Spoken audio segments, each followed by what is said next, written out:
সবাইকে শুভেচ্ছা job sell point YouTube চ্যানেলে। আজকে আরও একটি যে পরীক্ষার সময়সূচি, যে তারা পরীক্ষা কবে হবে, একটা বিশাল একটা সার্কুলারের যে পরীক্ষা কবে হবে এ নিয়ে অনেকে কনফিউজ এবং কমেন্ট করেন অনেক সময়। তো সেটা হচ্ছে যে যে স্বরাষ্ট্র মন্ত্রণালয়ের অধীনে যে কারারক্ষী আছে এবং মহিলা কারারক্ষী, যে এটা হচ্ছে কারা রিলেটেড যে জেলখানা রয়েছে, সেখানে কারারক্ষী পদের নিয়োগ দেওয়া হয়ে থাকে।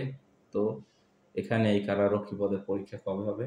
তো কারারক্ষী পদের পরীক্ষা খুব শীঘ্রই হবে, সর্বোচ্চ 2 মাস, সর্বোচ্চ মে জুনের ভিতরে কারারক্ষী পদের পরীক্ষা শেষ হবে। এটা মোটামুটি শতভাগ শিওর। এমনও হতে পারে পরীক্ষা আগামী মাসে হবে।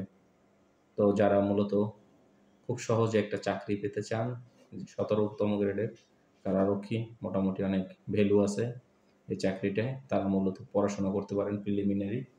তো প্রিলিমিনারি হবে, তো অনেক সময় লিখিত হয়ে থাকে, যেহেতু 17 গ্রেড, তো ক্যান্ডিডেটের উপর নির্ভর করবে আসলে যে তারা প্রিলিমিনারি নেবে না লিখিত নেবে। আশা করা যায় যে লিখিত হবে অথবা প্রিলিমিনারি, এটা পরবর্তী ভিডিওতে বলবো। তো আশা করা যায় যে 2 মাসের মধ্যে এখানে এই যে কারারক্ষী আছে, এই কারারক্ষী পদের পরীক্ষা হবে।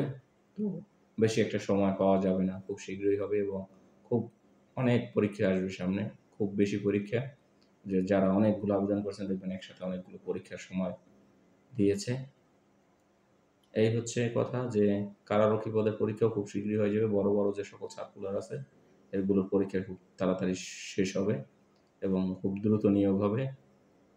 তো এর প্রস্তুতি সম্পর্কে যদি কিছু জানতে চান সেক্ষেত্রে কমেন্ট করবেন এবং চ্যানেলটি সাবস্ক্রাইব করবেন। ধন্যবাদ।